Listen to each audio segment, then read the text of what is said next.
अर्थसिद्धी classes आणि सह्याद्री क्लासेसमध्ये आपलं स्वागत. आता तुमच्या मनात आलं असेल की सर, अर्थसिद्धी क्लासेस आणि सह्याद्री क्लासेस दोन्ही कसं म्हणतात? तर मित्रांनो, ह्या दोन्ही शाखा आमच्याच आहेत. एक साताऱ्यामध्ये आणि एक मुंबईमध्ये कार्यरत आहे. यावर्षी कोरोना व्हायरस अर्थातच कोविड-19 या महामारीमुळं आपल्याला एकमेकासमोर यायला थोडासा वेळ लागतोय. पुढेही क्लास नक्की कधी सुरू होईल हे सांगता येत नाही.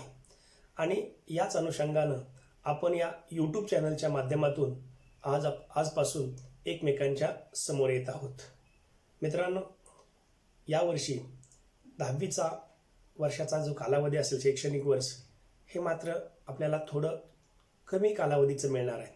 तरी पण या कमी कालावधीमध्ये आपण चांगला तर अचूक अभ्यास करून चांगले गुण प्राप्त करण्याचा प्रयत्न केला पाहिजे. आणि यासाठीच आजपासून आपण या चॅनलच्या माध्यमातून आपला 10वीचा अभ्यासक्रम सुरू करत आहोत. आज आपण इंग्लिश विषयाचा ग्रामर या पार्टपासून सुरुवात करूया. हळूहळू टप्प्याटप्प्यानं ग्रामर संपलं की टेक्स्टबुक संपलं की नंतर रायटिंग स्किल या माध्यमातून आपल्याला हा अभ्यास पूर्ण करायचा आहे. तर चला, आपण या चॅनलच्या माध्यमातून आपल्या अभ्यासाला सुरुवात करूया. प्रथमतः आपण इंग्लिश ग्रामर. आता एक गोष्ट लक्षात घ्या, कोणतीही भाषा म्हटलं की ग्रामर म्हणजेच व्याकरण हा त्या भाषेचा पाया नव्हे, अरे आत्माच असतो मित्रांनो. म्हणजेच भाषा इंग्रजी असो, मराठी असो, हिंदी असो की संस्कृत असो, ती भाषा जर आपल्याला अचूकपणे लिहायची असेल, बोलायची असेल, व्यक्त करायची असेल, तर आपल्याला त्या भाषेचं व्याकरण अर्थातच ग्रामर अगदी मुळापासून समजायला हवं. आणि याचाच प्रयत्न आपण करूया. आज इंग्लिश ही एक वर्ल्ड लँग्वेज अर्थातच जागतिक भाषा म्हणून गणली जाते. English is the most important language in the world. It is an open window to the world. But remember, English is an extremely easy language. आज तुमच्या मनात कधी कधी असं वाटतं, बऱ्याच लोकांना, विद्यार्थ्यांना असं वाटतं की इंग्लिश ही खरंच अवघड भाषा आहे. अगदी चूक आहे. इंग्रजी ही अतिशय सोपी. मी तर असं म्हणेन, English is an extremely easy language, but grammar is an important part of English language. आणि म्हणूनच आज मी तुम्हाला इंग्लिश ग्रामर या भागाकडे घेऊन जातोय. आता ग्रामरमध्ये आपल्याला कोणकोणते टॉपिक करायचे याचा मी तुम्हाला थोडक्यात रूपरेषा सांगेन. बघा, इंग्लिशमध्ये जर आपल्याला ग्रामर शिकायचं असेल तर अर्थातच आपल्याला सुरुवात जी करावी लागेल ती पार्ट्स ऑफ स्पीच. त्यानंतर अगदी सिक्वेन्सली, अगदी क्रमवारपणे आपण प्रत्येक टॉपिक अगदी व्यवस्थितपणे लर्न करत जाऊया. आता बघा, पार्ट्स ऑफ स्पीच अर्थात यालाच आपण म्हणतो शब्दांच्या जाती. आता एक लक्षात घ्या, भाषा म्हणलं की शब्द आलं, शब्द म्हणलं की वाक्य आलं. आणि भाषा हे नक्की काय असतं? बघा, माझे विचार तुम्हाला कळाले, तुमचे विचार मला कळाले, यालाच आपण काय म्हणतो? भाषा. म्हणजे भाषा हेच विचारांचे देवाणघेवाण करण्याचे एक माध्यम आहे. म्हणजेच language is a medium of exchange of ideas and thoughts. बघा, तर असं हे पार्ट्स ऑफ स्पीच. पहिल्यांदा आपण एक गोष्ट बघूया, वर्ड, आणि नंतर आपण बघूया सेंटेन्स. कारण वर्ड्स येत असतील तर त्यापासून सेंटेन्स बनतील, आणि सेंटेन्स बनली तरच ते आपण बोलू शकू. मग बघा, आता वर्ड म्हणजे नक्की काय असतं? आता बघा, वर्ड तयार कशापासून होतो? तर वर्ड म्हणजे शब्द तयार होतो तो लेटर्स पासून. आता बघा, समजा मी तुम्हाला एक 4 लेटर दिली. पहिलं लेटर आहे बाळानो आय, आर, जी आणि एल. अशी एकूण किती लेटर आहेत? तर 4 आहे. आता पहिली गोष्ट लक्षात घ्या की मी समजा इथं लिहिलं आय, जी, आर, एल. ही 4ही लेटर मी एकत्र लिहिली, पण बघा त्याच्यापासून एखादा मिनिंगफुल वर्ड तयार होतोय का? नक्कीच नाही. म्हणजेच आपलं आता मी दुसरा शब्द तयार केलाय बघा. दुसरा शब्द कोणता आहे? तर आर, जी, एल, आय. बघा याच्यापासूनही आपल्याला सेन्स आणि मिनिंग असलेला एकही शब्द आपल्या डोळ्यासमोर येत नाही. पण तिसरा मात्र बघा, तिसऱ्यामध्ये काय आले? GIRL, girl. आता बघा, आला ना तुमच्या डोक्यामध्ये एक शब्द, राहिली तुमच्या डोक्यापुढे एक आकृती उभा. याचाच अर्थ एक मिनिंग आणि सेन्स असलेला शब्द ग्रुप म्हणजे ग्रुप ऑफ लेटर्स याच्यापासून काय बनला? शब्द बनला. याच्यावर आपण काय करू शकतो की याच्यावर आपण एक त्याची व्याख्या करू शकतो, आपण त्या शब्दाला डिफाईन करू शकतो. आता बघा, a group of meaningful letters is called a word. आता बघा, जर group of meaningful letters is a word, मग व्हॉट इज अ सेंटेन्स? मग वाक्य म्हणजे नक्की काय असतं? अगदी सोपं आहे. बघा, असेच जर शब्द मी एकत्र घेतले, बरेच जण असं म्हणतात की वाक्य म्हणजे शब्दांचा समूह, म्हणजेच group of words is called a sentence. पण बघा, यात थोडीशी आपण सुधारणा करूया. साधा आहे, एम, स्कूल, गोईंग, टू आणि आय. एकूण शब्द किती आहेत बघा? 5.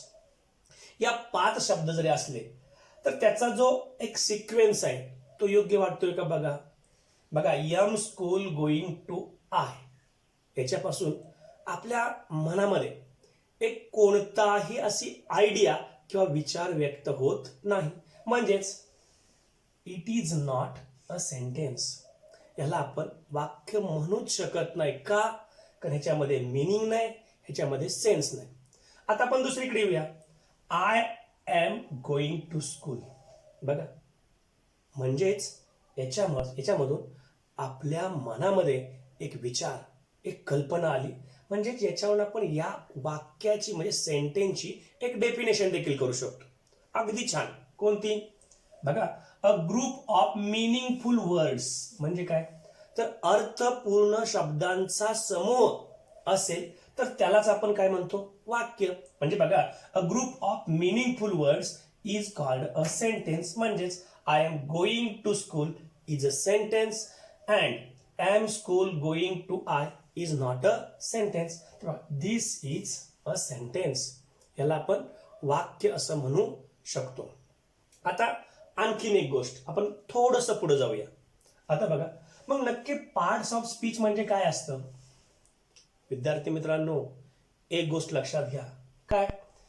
तर पार्ट्स म्हणजे भाग, सेंटेन्स म्हणजे वाक्य, म्हणजे वाक्याचे भाग किंवा वाक्याचे असं पण म्हणायला हरकत नाही. पण पार्ट्स ऑफ स्पीच यालाच आपण मराठीमध्ये असंही म्हणतो काय? शब्दांच्या जाती. आता होतं काय, जाती म्हणलं की आपल्या मनामध्ये आणखीन एक वेगळाच प्रकार काहीतरी मनात येऊ शकतो. एक लक्षात घ्या, शब्दांच्या जाती म्हणण्यापेक्षा शब्दांचे प्रकार म्हटलं तर तो शब्द आणखीन तुम्हाला मनापासून आवडेल आणि तुमच्या लक्षात राहील. आता बघा, आपण जर असं म्हणलं की पार्ट्स ऑफ स्पीच म्हणजे नक्की काय असतं? बघा, जगातले जेवढे शब्द आहेत ना, जेवढे शब्द, हे सगळे शब्द या पार्ट्स ऑफ स्पीच मध्येच येतात. म्हणजे आश्चर्य वाटून घेऊ नका. बघा, मी तुम्हाला थोडक्यात सांगेन. Sentence is made of words. प्रत्येक वाक्य हे शब्दापासून बनतं. आहे ना सहमत? नक्कीच असा. Each word does a specific job in the sentence. प्रत्येक शब्द हा वाक्यामध्ये काहीतरी खास काम करतो. बघा, according to their job words are classified into 8 groups. बघा, या जे शब्द असतात ना, वाक्यामध्ये ज्या प्रकारचं काम करतात ना, त्या कामावरूनच त्या वाक्याचे किंवा त्या शब्दाचे प्रकार पडतात किंवा ग्रुप पडतात आणि they are called parts of speech in English. त्यालाच आपण इंग्लिशमध्ये पार्ट्स ऑफ स्पीच, अर्थातच शब्दांच्या जाती असं म्हणतो. आता बघा थोडक्यात काय, sentence is made of words.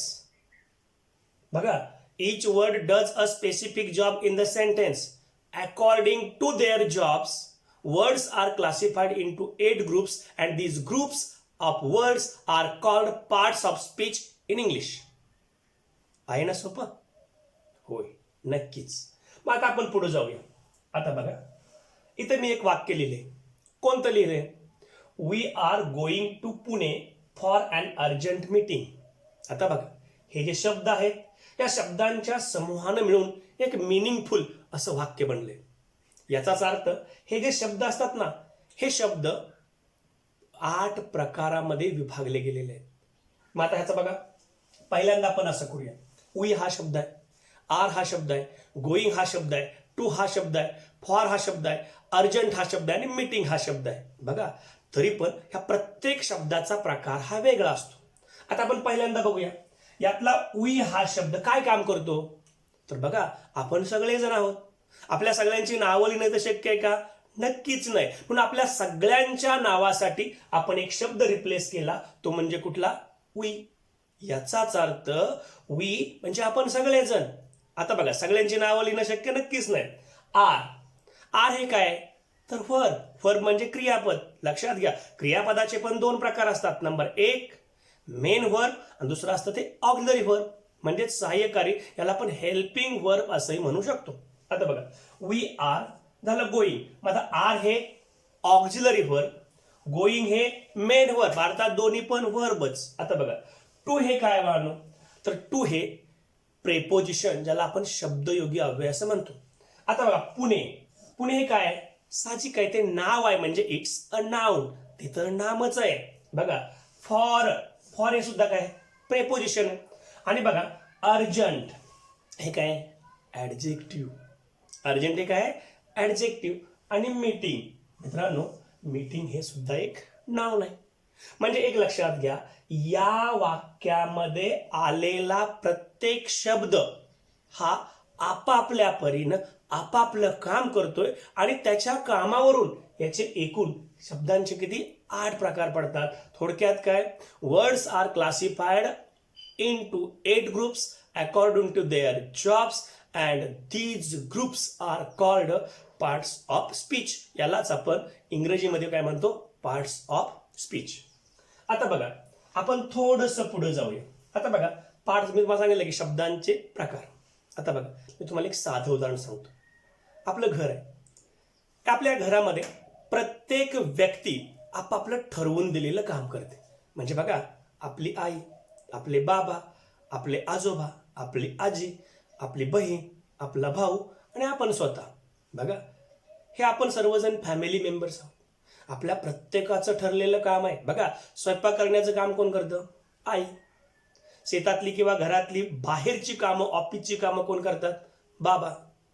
बहिणीचं काम बहीण करते, आईचं काम आई करते, बाबांचं काम बाबा करतात. आपलं अभ्यास करण्याचं आता आपण थोडंसं बघूया, कारण अभ्यास करण्याची सवय आपला अजून लावून घ्यायची आहे. म्हणजे बघा, आता हे सगळी कामं वाटून दिल्यास असं कधी होतं का हो, की आई ऑफिसमध्ये गेली, आई बाहेरचं काम शेतातलं काम करते आणि बाबा घरामध्ये किचन मध्ये स्वयंपाक करतायत? नाही, असं कधीच होत नाही. पण बाळांनो, मला असं वाटतं कधी कधी भविष्यात ही वेळ येऊ शकते. न जाणू न येऊ हीच सदिच्छा. आता बघा, आपण थोडंसं पुढे जाऊया. Parts of speech. Parts of speech म्हणजे काय? तर शब्दांच्या जाती. आता पहिला प्रकार बघा बाळांनो, काय आहे? नाउन. आता नाउन आपण कशाला म्हणतो? साधं आहे, नाउन म्हणजे नाम. आता बघा, ह्याची आपण थोडीशी व्याख्या पण करू शकतो. आपल्या भाषेत नेमिंग वर्ड्स म्हणजे जे नावाचे शब्द असतात ना, त्याला आपण नाम म्हणतो. आता बघा, noun, what is a noun? मी तुम्हाला पहिल्यांदा इंग्लिशमध्ये सांगतो. Noun is the name of person, thing, place, idea, feeling and quality et cetera is called a noun. म्हणजे काय पाहतो? एखादी व्यक्ती, ठिकाण, शहर, भावना, गुण, कल्पना यांच्या नावाला आपण काय म्हणतो, नाऊन असं म्हणतो. आता बघा, ह्या नाऊनचे पण उपप्रकार असतात, ते आपण डिटेलमध्ये घेऊया पुढं. कोणते असतात तर पहिला प्रकार असतो प्रॉपर नाऊन, म्हणजे विशेष नाम, जे ठेवलेलं नाव असतं बारसं घालून आपल्या भाषेत. दुसरं असतं कॉमन नाऊन, म्हणजे सामान्य नाव. तिसरं असतं ते कलेक्टिव्ह नाऊन, म्हणजे समूहवाचक नाव. चौथं असतं ना, त्याला आपण म्हणतो ॲब्स्ट्रॅक्ट नाऊन, म्हणजे भाववाचक नाव. आणि पाचवं जे असतं ना, त्याला आपण म्हणतो मटेरियल नाऊन, म्हणजेच पदार्थ किंवा धातुवाचक नाम. असे नामाचे एकूण किती प्रकार असतात, 5. आता मित्रांनो, हे पण का करावं लागेल, तर तुम्हाला परीक्षेमध्ये ना मेक नाउन्स हा वर्ड फॉर्मेशनमध्ये अतिशय महत्त्वाचा प्रश्न असतो. दुसरी गोष्ट लक्षात घ्या, जे आपले आर्टिकल्स, प्रेपोजिशन याचे जे नियम असतात ना, मला वाटतं अ आणि ॲन ह्या आर्टिकलचे जे नियम आहेत ना, हे बऱ्यापैकी कॉमन नाउनशी संबंधित असतात. तुम्ही इंग्रजीमध्ये ऐकलं असेल मेक सिंग्युलर, मेक प्लुरल, हे पण लक्षात घ्या कॉमन नाउनमध्येच येतं. म्हणजेच तुम्हाला हे फक्त एका दृष्टीनं व्याख्या पाठ करणं, शब्द पाठ करणं असं लक्षात घेऊ नका. याचा उपयोग पुढं अनेक ठिकाणी होणार आहे, ही गोष्ट तुमच्या लक्षात आली पाहिजे. आता बघा, नाऊन झालं. आता पुढचं काय सांगा, प्रोनाऊन. साधा आहे, काय सांगा, the word which is used instead of a noun to avoid its repetition is called a pronoun. जो नामाची पुनरावृत्ती टाळण्यासाठी नामाऐवजी वापरला जाणारा शब्द म्हणजे काय सांगा, सर्वनाम. अगदी साहजिक आहे. बघा, समजा मी असं म्हटलं, तुम्ही एखादा निबंध लिहिताय, माझी आई. आता तुम्ही सांगा, माझ्या आईचं नाव गंगूबाई आहे. गंगूबाई सकाळी लवकर उठते, ती सर्व कामं करते. असं पण सगळ्याच वाक्यात आपण गंगूबाई गंगूबाई गंगूबाई अशी सुरुवातीला लिहू का, नाही. मग आपण गंगूबाईसाठी ती स्त्रे, म्हणजे त्यासाठी आपण सर्वनाम काय वापरतो, सी.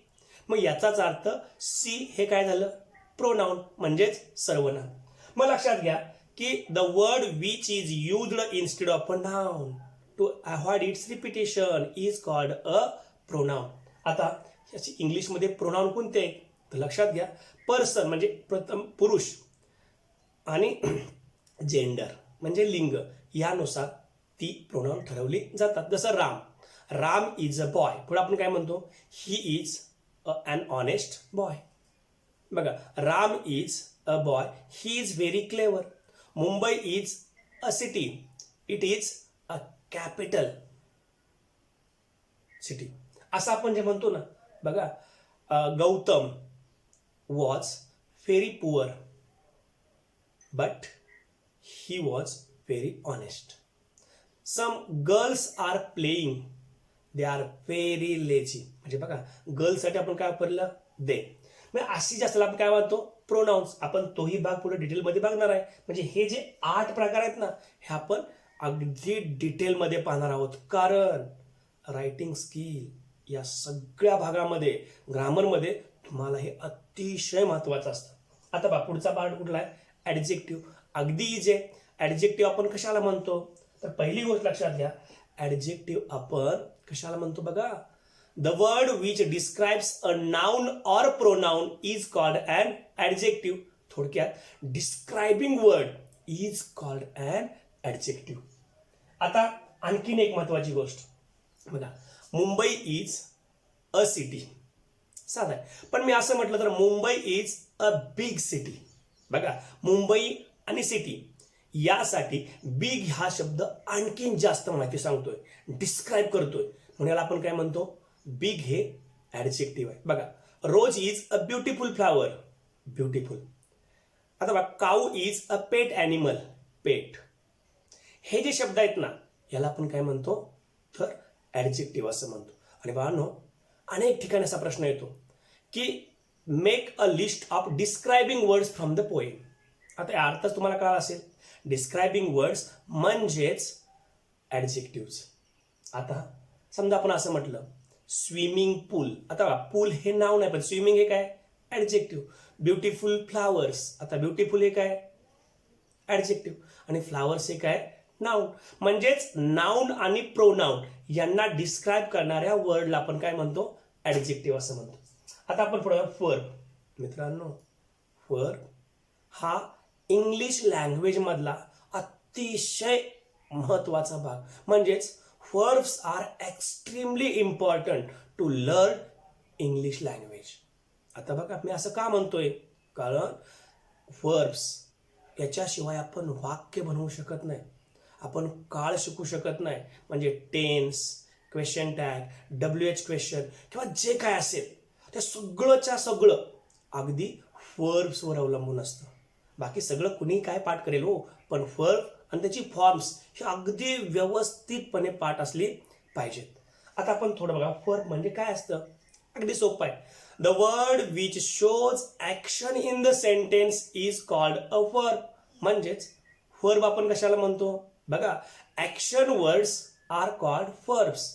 आता मी पुढं असं म्हणेन, राम गोज टू स्कूल. आता बघा यामध्ये राम हा करता आहे, स्कूल हे आपण म्हणूया की कॉम्प्लिमेंट आहे. पण यासाठी क्रियापद कोणतं आहे तर गो. गो म्हणजे काय, जाणे. आता बघा अगदी सोपं आहे. इंग्लिशमध्ये गो, कम, रीड, मेक, प्ले, स्टडी ही सगळी काय वर्ब्स आहेत. पण लक्षात घ्या वर्ब्सचे सुद्धा दोन प्रकार पडतात. जो पहिला प्रकार असतो ना त्याला आपण म्हणतो मेन वर्ब्स किंवा आपण रूट वर्ब्स म्हणजे मूळ क्रियापद. आणि दुसरा जो असतो ना त्याला आपण म्हणतो ऑक्झिलरी वर्ब्स म्हणजे सहाय्यकारी क्रियापद. त्याला आणखीन एक शब्द आहे कुठला तर हेल्पिंग वर्ब्स. नावानच कळतंय. The words which helps main verbs are called helpings or auxiliary verbs. असे अनेक आहेत, जसं present tense am is are, past tense was were, future tense shall be and will be. आता present perfect have has, past perfect had, future perfect shall have will have. याच्यात आता ही काय अजून याच्यामध्ये सुद्धा मॉडल ऑक्झिलरीज हा एक वेगळा प्रकार असतो. जसं की shall, will, can, could, should, would, may, might, must ही सुद्धा काय आहेत तर मॉडल ऑक्झिलरीज. आता याच्यावर आपल्याला एक वेगळा व्हिडिओ तयार करावा लागेल. आता मी पुढे काय म्हणतोय बघा की वर्ब झालं.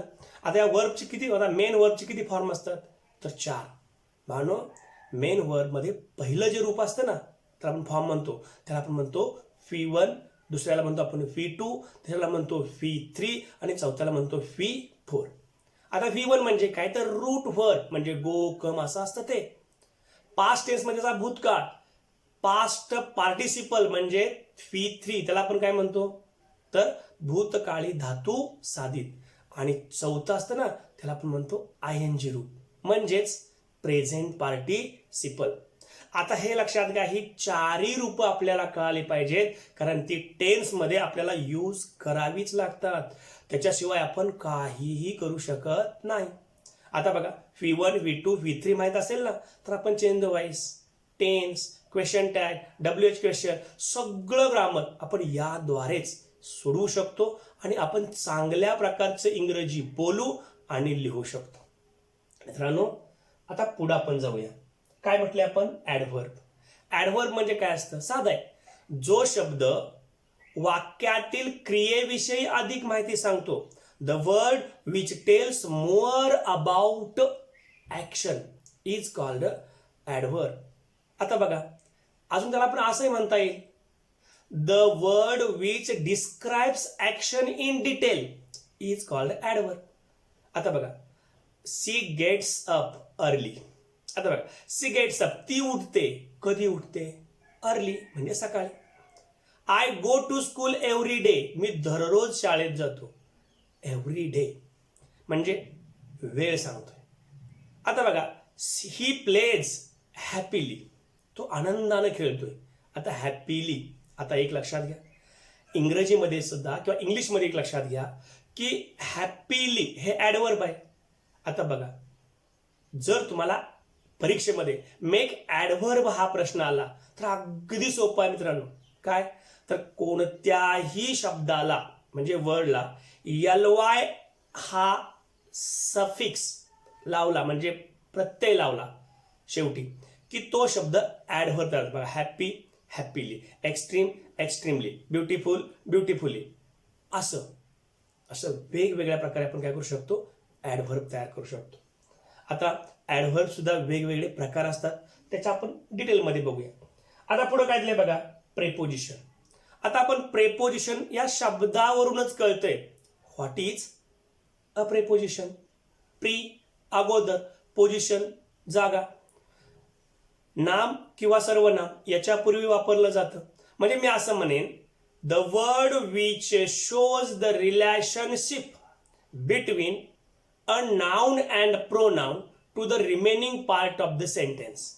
जो शब्द वाक्यातील नाम आणि सर्वनाम यांचा वाक्याच्या इतर भागाशी असणारा संबंध दाखवतो त्याला आपण प्रेपोजिशन असं म्हणतो.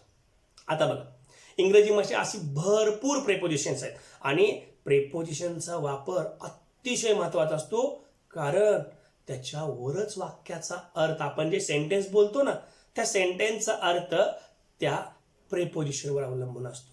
अगदी सांगतो, चुकीचं प्रेपोजिशन वापरलं ना तर मित्रांनो आपली मार्क्स सुद्धा जातात.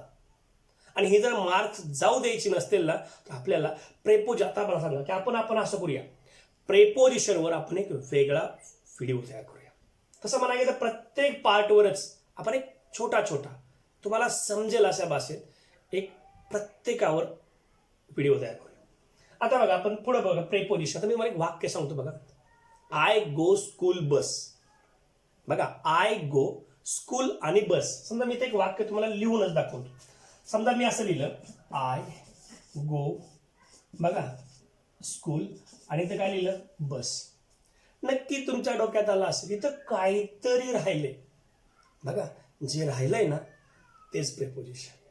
म्हणजे बघा, इथं आय आहे, स्कूल आहे आणि बस आहे. ती काय आहे सांगा?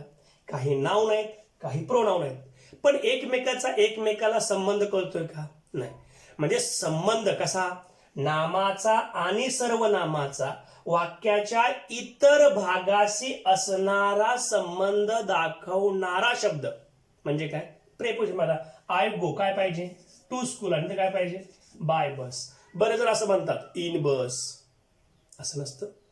ते आपण प्रेपोजिशन, त्याचं मीनिंग आणि यूज हा एक वेगळा टॉपिक आपण पुढे शिकणार आहोत. मग आता बघा, I go to school by bus. आता जर हे दोन शब्द नसतील, समजा बघा, मी तुम्हाला एक वाक्य सांगतो, the cap is my head. अर्थ काय होतो? टोपी माझं डोकं आहे. पण हेच वाक्य मी असं म्हटलं, the cap is on my head, तर अर्थ काय होतो बघा, माझ्या डोक्यावर टोपी आहे. म्हणजे बघा, वर म्हणजे ऑन या शब्दानं आपल्याला नाम सर्वनाम यांच्यातला संबंध दाखवला. मग अशा शब्दाला आपण काय म्हणतो? प्रेपोजिशन असं म्हणतो ना. मग आता आपण पुढचं बघा, म्हणजे प्रेपोजिशन अर्थ कळाला तुम्हाला? ओके. आता आपण पुढे जाऊया, कंजक्शन. आता शब्दावर कंजक्शन मी असं म्हणेन कनेक्शन. आता कंजक्ट मी म्हणेन कनेक्ट. आता कुणाला कनेक्ट म्हणजे जोडणं. बघा, जो शब्द, the word which connects two words or sentences together is called a conjunction. जो शब्द दोन शब्दांना किंवा वाक्यांना एकत्र जोडतो अशा शब्दाला आपण काय म्हणतो? तर कंजक्शन असं म्हणतो. आता उदाहरण बघा की Ram and Shyam went to school. आता बघा, Ram and Shyam went to school. Ram and Shyam हे दोन जे करते सब्जेक्ट आहेत हे अँड या शब्दाने जोडलेत, म्हणजे अँड हे काय? अर्थातच कंजक्शन.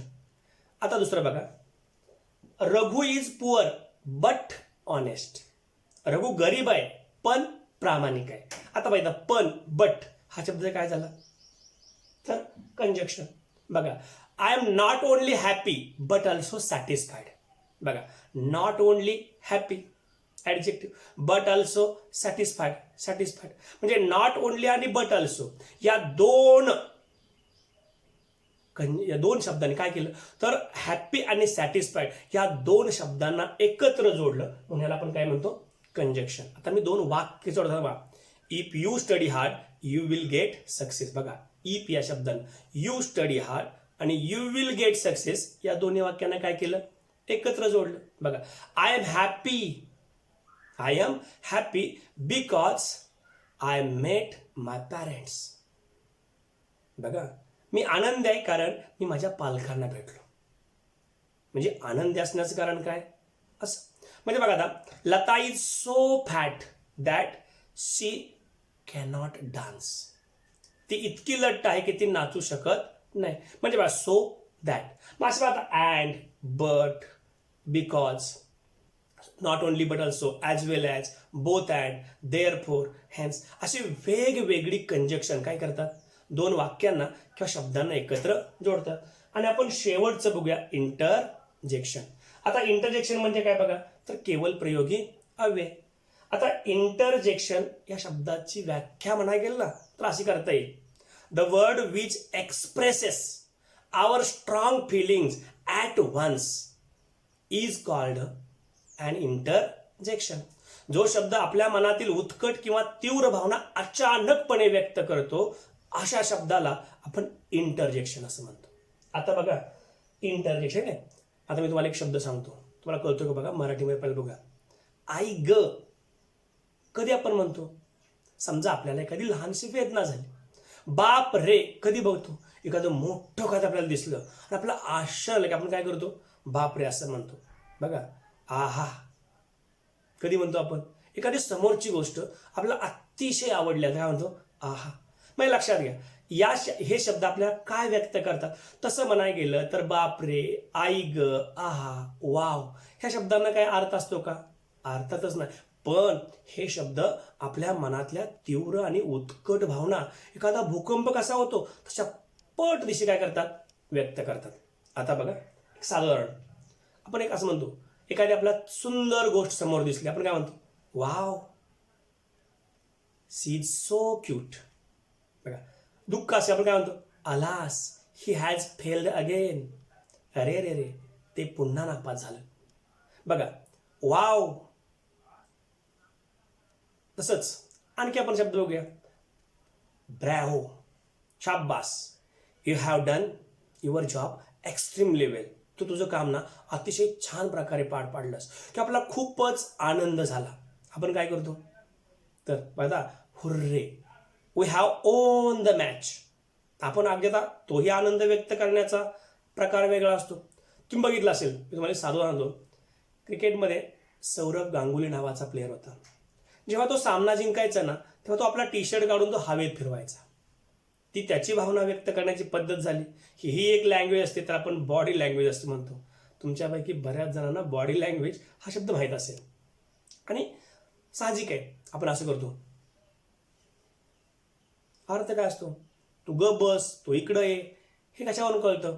अगदी आपण डोळं वटारतो तेव्हा कळतं त्याला पुढच्यानं शांत राहिलं पाहिजे. म्हणजे हे लक्षात घ्या, अगदी याच्यातून आपण भावना व्यक्त करतो. मग याच्यातून काय सांगा की ह्या भावना कोणत्या असतात? आनंद म्हणजे हॅपीनेस, सॅडनेस, ग्रीप, दुःख असेल, अगदी सॅटिस्फॅक्शन, अँगर, ह्या ज्या भावना असतात ना, ह्या भावना व्यक्त करणाऱ्या शब्दाला आपण काय म्हणतो? इंटरजेक्शन असं म्हणतो. आता आपण असं करूयात, मी मला थोडक्यात आपण झालेल्या भागाचा थोडक्यात आपण रिवाइज करूया. बघा, word, a group of meaningful letters. Sentence, a group of meaningful words is called a sentence. Other parts of speech, words are classified into 8 groups. They are called parts of speech. How many? 8. Baga, noun, a word which a word which is the name of a person, place, thing, idea, quality or feeling, etc. Baga, pronoun, the word used instead of a noun is called a pronoun.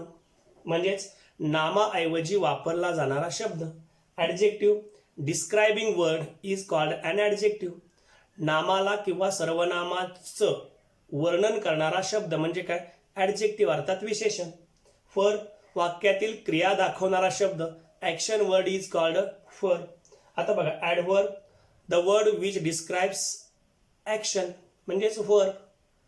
जो शब्द वाक्यातील क्रिया विषयी अधिक माहिती सांगतो त्याला आपण काय म्हणतो? Adverb. Preposition, the word which tells more about the relationship between the noun and pronoun to the remaining part of the sentence. आता पुढे बघा, conjunction, the word which connects two or more say words or sentence together is called a conjunction. Interjection, the word which expresses our strong feelings are called काय म्हणूया आपण, interjections. यालाच आपण जो शब्द आपल्या मनातल्या उत्कट भावना व्यक्त करतो त्याला आपण काय म्हणतो, इंटरजेक्शन्स. आता बघा, आपण हे सर्व प्रकार हळूहळू एक एक प्रकार घेऊन एक एक टॉपिक अगदी व्यवस्थितपणे त्याच्यावर डिस्कस करूया.